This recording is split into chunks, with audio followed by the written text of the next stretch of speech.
നമ്മുടെ കയ്യിലുള്ള പണം കൃത്യമായി എങ്ങനെ മാനേജ് ചെയ്യാം എന്നുള്ളൊരു അറിവ് നമുക്കില്ലെങ്കിൽ നമ്മുടെ ഫിനാൻഷ്യൽ സ്റ്റെബിലിറ്റി അത് കാര്യമായിട്ട് തന്നെ ബാധിക്കും. അപ്പോൾ അങ്ങനെ ഒരു അവസരം ഇല്ലാതിരിക്കാനായിട്ട് നമുക്ക് കൃത്യമായ ഒരു അറിവുണ്ടായിരിക്കണം. അത് നിങ്ങൾക്ക് പകർന്നു തരുന്ന മണി മാസ്റ്ററിന്റെ ഇന്നത്തെ എപ്പിസോഡിലേക്ക് ഏവർക്കും സ്വാഗതം.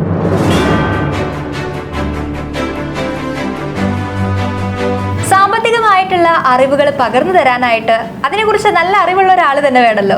ഇന്ന് നമ്മുടെ കൂടെയുള്ളത് BJ തോമസ് സാറാണ്. സാമ്പത്തികമായിട്ടുള്ള കാര്യങ്ങൾ കൈകാര്യം ചെയ്യുന്ന ഈ ഒരു രംഗത്ത് 30 വർഷത്തോളമായി വർക്ക് ചെയ്യുന്ന ഇദ്ദേഹം ഫിനാൻഷ്യൽ കൺസൾട്ടന്റ് ആണ്. അപ്പോൾ നമ്മുടെ സംശയങ്ങളൊക്കെ കൃത്യമായിട്ട് ദൂരീകരിച്ച് തരാനായിട്ട് പറ്റുന്ന ഒരു വ്യക്തി തന്നെയാണ്. സർ നമസ്കാരം. നമസ്കാരം. അപ്പോൾ നമ്മൾ മണി മാസ്റ്ററിന്റെ ആദ്യത്തെ എപ്പിസോഡാണ്. ഒരുപാട് സംശയങ്ങളായിട്ടാണ് ഞങ്ങൾ ഇങ്ങനെ ഇരിക്കുന്നത്.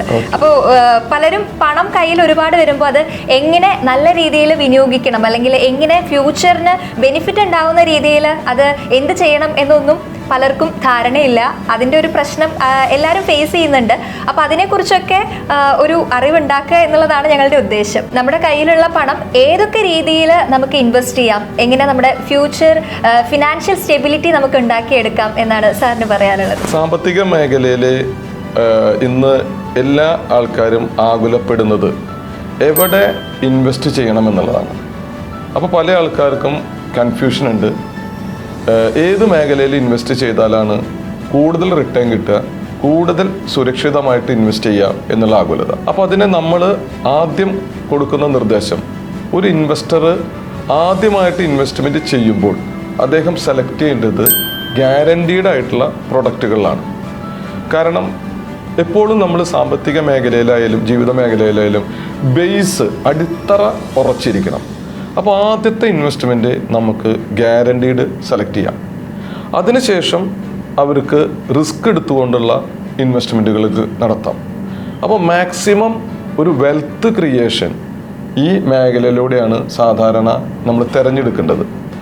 അതിനെ നമ്മൾ കൊടുക്കുന്ന നിർദ്ദേശം എന്ന് പറയുന്നത് വെറും 5 വർഷം കണ്ടിന്യൂസ് ആയിട്ട് അവർ ഇൻവെസ്റ്റ് ചെയ്താൽ 100% ഗവൺമെൻറ് ഗ്യാരൻറ്റിയോട് കൂടിയിട്ട് 100% റിട്ടേൺ അവർക്ക് ലഭിക്കും. അപ്പോൾ വെറും 5 വർഷം ഇൻവെസ്റ്റ് ചെയ്ത് 5 വർഷം വെയിറ്റ് ചെയ്താൽ ആ 11ാമത്തെ വർഷം മുതൽ 100 വയസ്സ് വരെ ഗ്യാരൻറ്റീഡ് റിട്ടേൺ കിട്ടിക്കൊണ്ടിരിക്കും. അത് SIയുടെ 10% തരും. ഇപ്പോൾ ഉദാഹരണം പറയുകയാണെങ്കിൽ ഒരാൾ വർഷം 5 ലക്ഷം രൂപ വെച്ചിട്ട് 5 കൊല്ലം ഇൻവെസ്റ്റ് ചെയ്യുകയാണെങ്കിൽ അദ്ദേഹം 25 ലക്ഷം രൂപ ഇൻവെസ്റ്റ് ചെയ്യും. 5 വർഷം അദ്ദേഹം വെയിറ്റിംഗ് ചെയ്ത് 11ാമത്തെ വർഷം മുതൽ അദ്ദേഹത്തിന് ആവറേജ് 2.5 ലക്ഷം രൂപ പ്രകാരം എല്ലാ വർഷവും 100 വയസ്സ് വരെ 1 രൂപ കുറയാതെയും കൂടാതെയും കൊടുത്തുകൊണ്ടിരിക്കും. അദ്ദേഹം ഒരു ചെറുപ്പക്കാരനാണെങ്കിൽ അദ്ദേഹത്തിന് ഇൻവെസ്റ്റ്മെൻറ്റ് 5 വർഷം കൊണ്ട് നടത്താം. അദ്ദേഹത്തിന് 5 വർഷം വെയിറ്റ് ചെയ്ത് 11ാമത്തെ വർഷം ബെനിഫിറ്റ് കിട്ടും. പക്ഷേ അദ്ദേഹം ഇപ്പോൾ എനിക്ക് ആവശ്യമില്ല, എനിക്കിപ്പോൾ വേറെ വരുമാനങ്ങളൊക്കെ ഉണ്ട്, കുറച്ചും കൂടി കഴിഞ്ഞിട്ട് കിട്ടിയാൽ മതി എന്ന് പറയുമ്പോൾ ഈ 2.5 ലക്ഷത്തിന് പകരം അത് 3, 4, 5, 10 ഒക്കെ ആയി മാറും. അത് അദ്ദേഹം എടുക്കുന്ന സമയം വെയിറ്റിംഗ് നൽകിയാൽ മതി. ഇത് 100% ഗ്യാരണ്ടീഡ് ആണ്. ഇതിപ്പോൾ നമ്മൾ 100 വയസ്സ് വരെ ഈ റിട്ടേൺ കിട്ടും എന്ന് പറഞ്ഞല്ലോ. അപ്പോൾ 100 വയസ്സ് എന്ന് പറയുമ്പോൾ 100 വയസ്സ് വരെ ജീവിക്കാതെ ഉള്ള ആളുകളുണ്ടായിരിക്കില്ല. അപ്പോൾ അങ്ങനെയാണെങ്കിൽ ഈ റിട്ടേൺ പിന്നെ അവരുടെ വീട്ടിലുള്ളവർക്കോ അല്ലെങ്കിൽ നോമിനിക്ക് കിട്ടും? ഓക്കെ, വളരെ നല്ല ആശങ്കയുള്ള ഒരു ചോദ്യമാണത്. ഇപ്പോൾ ഒരാൾ ഇൻകം വാങ്ങിച്ചുകൊണ്ടിരിക്കുകയാണ്. അദ്ദേഹത്തിന് 100 വയസ്സ് വരെയാണ് നമ്മൾ നൽകാമെന്നുള്ള ഗ്യാരണ്ടി കൊടുത്തിട്ടുള്ളത്. നിർഭാഗ്യവശാൽ അദ്ദേഹത്തിന് 50-ലോ 60-ലോ 70-ലോ ഒരു റിസ്ക് സംഭവിക്കുകയാണെങ്കിൽ അദ്ദേഹത്തിൻ്റെ ക്യാപിറ്റലും പ്ലസ് അതിൻ്റെ അപ്രീസിയേഷനും കൂടി അദ്ദേഹത്തിൻ്റെ നോമിനി ആരാണോ അവർക്ക് നമ്മൾ തിരികെ കൊടുക്കും. ഇതിലൊരു ഇൻവെസ്റ്റ് ചെയ്യുമ്പോൾ നമ്മൾ മാസം നമ്മൾ ഇൻവെസ്റ്റ് ചെയ്യാണ് ആദ്യത്തെ 5 വർഷം. അതിന് മിനിമം എമൗണ്ട്, മാക്സിമം എമൗണ്ട് അങ്ങനെ ഉണ്ടോ? നമ്മളുടെ കപ്പാസിറ്റിക്ക് അനുസരിച്ച് മന്ത്ലി ആയിട്ട് വേണമെങ്കിൽ ഒരാൾക്ക് ചെയ്യാം. ഒരു 10,000 രൂപ വെച്ചിട്ട് മന്ത്ലി ചെയ്യാം. ഇനി അതല്ല, ഇയർലി അദ്ദേഹം 2 ലക്ഷം രൂപയോ 5 ലക്ഷം രൂപയോ 10 ലക്ഷം രൂപയോ ആണെങ്കിൽ അങ്ങനെയും ചെയ്യാം. അപ്പോൾ ഏറ്റവും ചെറിയ എമൗണ്ട് മുതൽ ഏറ്റവും വലിയ എമൗണ്ട് വരെ കസ്റ്റമർക്ക് തിരഞ്ഞെടുക്കാനുള്ള ഓപ്ഷൻ ഇതിലുണ്ട്. ഇതാണ് ഗ്യാരണ്ടീഡ് ഒരു പ്ലാൻ എന്ന് പറയുന്നത് അല്ലേ? ഗ്യാരണ്ടീഡ് ഇന്ന് കാലത്ത് ഒരു ബിസിനസ്സുകാരനായാലും ഒരു NRI വ്യക്തിയായാലും മറ്റ് ജോലികളിൽ ഏർപ്പെടുന്ന പ്രൊഫഷണൽസ് ആയാലും ഡോക്ടേഴ്സ്, എഞ്ചിനീയേഴ്സ് ഒക്കെ ആണെങ്കിൽ പോലും അവർക്ക് ഒരു അഡീഷണൽ ഇൻകം വരേണ്ടത് അത്യാവശ്യമാണ്. കാരണം പല തരത്തിലുള്ള അൺസർട്ടനിറ്റീസ് മേ ബി ഫ്യൂച്ചറിൽ ഉണ്ടാവാം. അതിൻ്റെ ഉദാഹരണം കോവിഡ് കാലത്ത് ഒരുപാട് ബിസിനസ്സുകൾക്ക് ഡാമേജുകൾ പറ്റി. പക്ഷേ അവരുടെ ലിവിങ് കോസ്റ്റ് ഒരിക്കലും നിൽക്കുന്നില്ല. കാരണം അത് കണ്ടിന്യൂസ് ആയി കിട്ടിക്കൊണ്ടിരിക്കണം.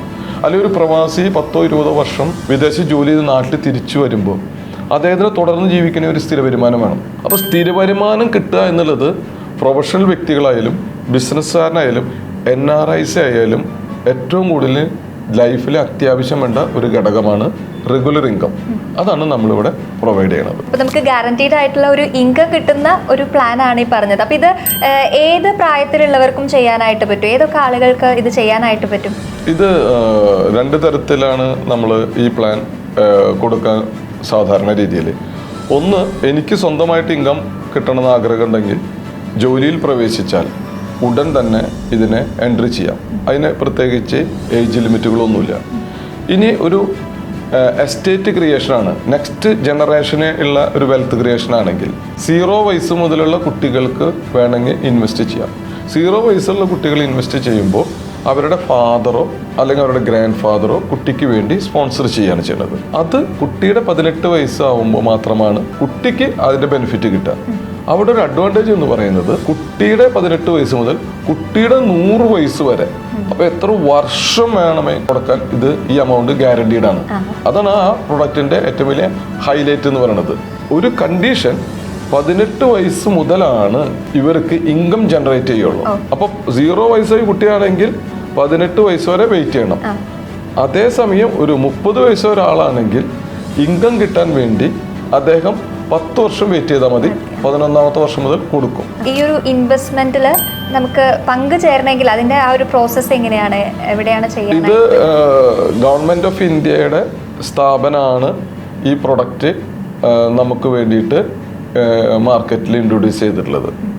അപ്പോൾ അതുകൊണ്ട് തന്നെ ചേരാൻ അതിൻ്റേതായ റൂൾ ആൻഡ് റെഗുലേഷൻസ് ഉണ്ട്. ഇന്നത്തെ കാലഘട്ടത്തിൽ ആധാറിൻ്റെ കോപ്പി, പാൻ കാർഡ് കോപ്പി, നോമിനിയുടെ address, email ID, mobile number, ഓൺലൈനിൽ തന്നെ നമുക്ക് വേൾഡിലെ എവിടെയുള്ള ആൾക്കാർക്ക് വേണമെങ്കിലും ചേരാനുള്ള പ്രൊവിഷൻ ഈ പദ്ധതിയിൽ ഉൾപ്പെടുത്തിയിട്ടുണ്ട്. അപ്പോൾ നമുക്കിത് ഓൺലൈനായിട്ട് ആർക്കും വീട്ടിലിരുന്ന് തന്നെ ചെയ്യാവുന്ന, സെൽഫായിട്ടല്ല, അങ്ങനെയുള്ള ആഗ്രഹിക്കുന്ന ആൾക്കാർ നമ്മളെ കോൺടാക്ട് ചെയ്ത് കഴിഞ്ഞാൽ അതിനുള്ള ലിങ്ക് നമ്മൾ അയച്ചു കൊടുത്ത് ഡീറ്റെയിൽസ് നമ്മൾ അയച്ചു കൊടുത്ത് അവർക്ക് അതിൻ്റെ പേയ്മെൻറ്റ് ഓൺലൈനിലൂടെ തന്നെ ചെയ്ത് ഇതിൽ എൻട്രി ചെയ്യാവുന്നതാണ്. നമുക്ക് ഒരു ഇൻകം ഫിനാൻഷ്യൽ ആയിട്ട് നമ്മൾ സ്റ്റേബിൾ ആയിട്ട് പോകണം എന്നൊക്കെ ആഗ്രഹിക്കുന്നവർക്ക് റെഗുലർ ആയിട്ടൊരു ഇൻകം കിട്ടാവുന്ന ഒരു പ്ലാനാണ്, ഒരു ഫിനാൻഷ്യൽ പ്ലാനാണ് ഈ പറഞ്ഞത്.